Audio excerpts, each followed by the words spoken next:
Oi, pessoal, sejam muito bem-vindos. Hoje a gente vai mergulhar num assunto de saúde super importante e que atinge milhões de pessoas no Brasil. Muitas vezes, olha, sem que elas nem desconfirem, a hipertensão, ou como todo mundo chama, a famosa pressão alta. E olha, para a gente ter uma ideia do tamanho do problema, vamos começar com um número que choca: 388. Esse é o número de brasileiros que, segundo o Ministério da Saúde, morrem todos os dias por causa da pressão alta. É um número assustador, né? E é exatamente por isso que a gente precisa, e muito, falar sobre esse assunto. Para a nossa conversa fluir bem, a gente organizou tudo em 5 pontos principais. Primeiro, vamos descobrir por que a hipertensão é conhecida como o inimigo silencioso. Depois, a gente vai desvendar os números por trás do diagnóstico. Em seguida, vamos investigar o que causa esse descontrole todo. Daí, a gente vai ver o que acontece quando a pressão explode. E, claro, o mais importante de tudo, como a gente pode assumir o controle da situação. Então vamos lá, começando pelo começo. O inimigo silencioso. A grande questão aqui é, afinal, o que é essa tal de hipertensão arterial sistêmica? Bom, a definição médica é bem clara. A HS, que é a sigla para hipertensão arterial sistêmica, é uma doença crônica. E o que isso quer dizer? Quer dizer que ela não vai embora, ela acompanha a pessoa pela vida. A característica principal é essa: a pressão do sangue dentro das artérias fica muito alta, o que acaba forçando o coração a um trabalho extra, sabe? Um esforço muito maior para conseguir bombear o sangue para o corpo todo. Para ficar mais fácil de entender, imagina só. Pensa no nosso corpo como se fosse um sistema de encanamento de uma casa. O coração seria a bomba e as artérias, os canos por onde a água passa. A pressão alta acontece quando a força dentro desses canos está tão, mas tão forte que a bomba, o nosso coração, precisa fazer um esforço absurdo para continuar funcionando. E com o tempo, claro, essa sobrecarga toda acaba estragando tanto a bomba quanto os canos. Faz sentido, né? E isso nos leva direto para a nossa segunda parte, desvendando os números. Beleza, a gente já sabe que o problema é a pressão. Mas como é que os médicos sabem que ela está alta demais? Como é que se diagnostica a hipertensão?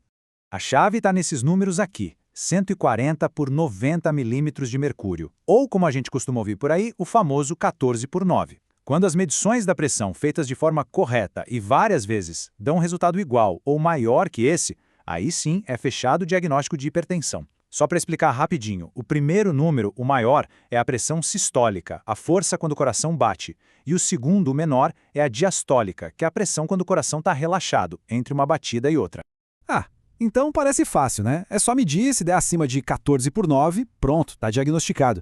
Mas será que é sempre tão simples assim? A verdade é que a coisa pode ser um pouquinho mais complicada.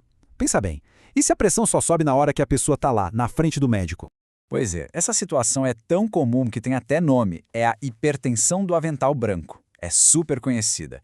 Basicamente, a pessoa fica nervosa, ansiosa, só de estar no consultório e a pressão sobe. Aí ela vai medir em casa, super tranquila, e a pressão está normal. No médico, dispara. É por isso que o diagnóstico não é feito com uma medida só. O médico precisa de várias medições para ter certeza. Certo, então a gente já entendeu o que é a hipertensão e como ela é medida. Agora vamos para a terceira parte, as causas do descontrole. A pergunta de $1 milhão. De onde vem a pressão alta? Por que ela aparece? E aqui vem um dado que surpreende muita gente. Olha só essa proporção.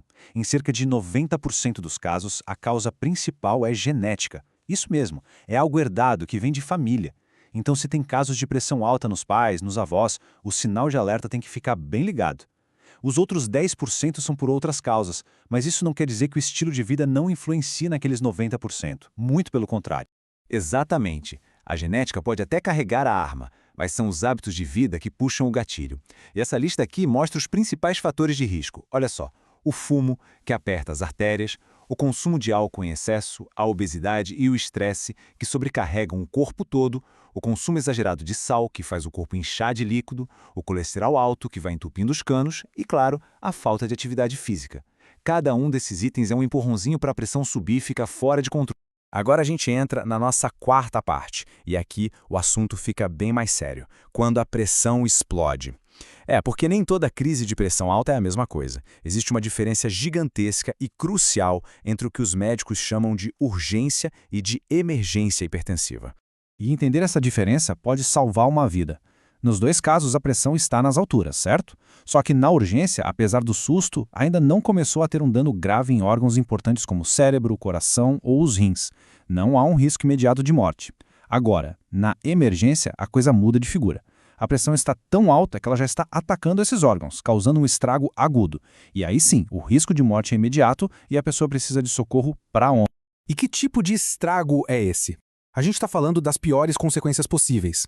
Uma emergência hipertensiva pode causar um acidente vascular cerebral, o famoso AVC, um infarto, que é o ataque do coração, pode causar um edema agudo de pulmão, que é quando o pulmão se enche de água, uma dissecção de aorta, que é um rasgo na artéria mais importante do corpo, ou até a paralisação total dos rins. São todas situações gravíssimas de vida ou morte. Ufa! Depois desse cenário mais pesado, vamos para a parte que realmente importa, a parte da solução, assumindo o controle. Porque sim, a grande e boa notícia é que, mesmo sendo uma doença crônica, a pressão alta tem controle. E é isso que a gente vai ver agora. Essa frase do Ministério da Saúde é perfeita, ela resume tudo. É muito importante que isso fique claro. Para a hipertensão que vem da genética, não existe uma cura mágica. Mas, e esse mais é gigante, existe tratamento e existe controle. É totalmente possível, com o tratamento certo, manter a pressão nos eixos e ter uma vida longa, normal e saudável. E por onde começa esse controle? Pelo estilo de vida. Não tem jeito.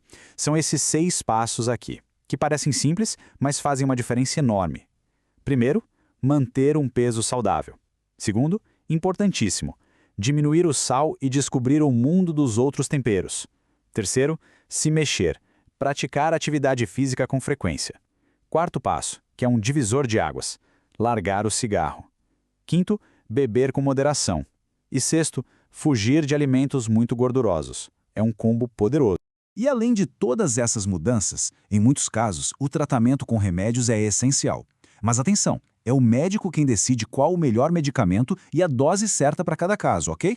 E uma informação super importante é que esses tratamentos são oferecidos de graça pelo SUS e também pelo programa Farmácia Popular. Isso garante que todo mundo possa ter acesso ao tratamento.